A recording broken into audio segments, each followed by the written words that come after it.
အားလုံးမင်္ဂလာပါဗျာ16ရက်4လ2025တတိတီဒီတော့ channel မှာ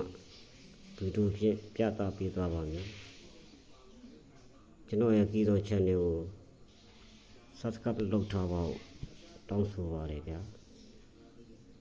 ကဲချိန်ကြတယ်ဗျာစလိုက်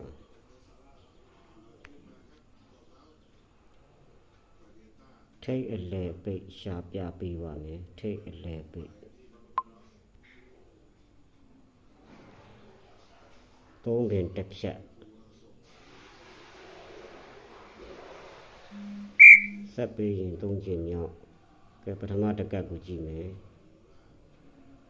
ရှင်းနှစ်3ညဒီ3ညဖြစ်လို့ဒီ6ရယ်9ရယ်ခွင်ရယ်3ညဖြစ်ပါတယ်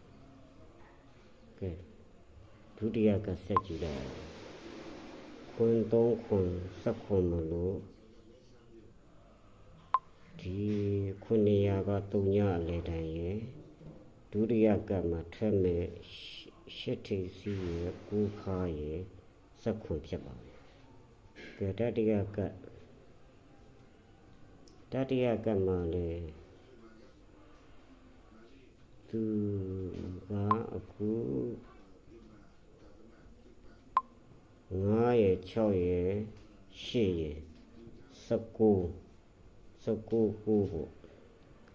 အဲ့ချိန်မှာတတိယကအတွက်ဒီ963 6ခါနဲ့16ရက်4လ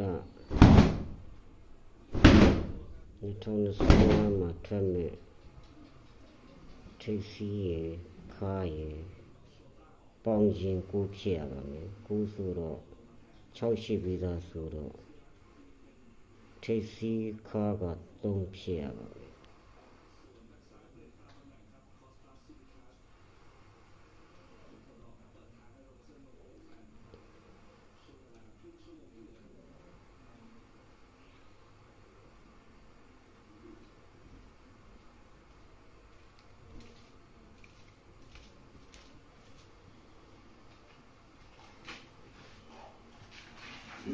အဲ့ထိပ်စီးခါ3ဖြစ်ဖို့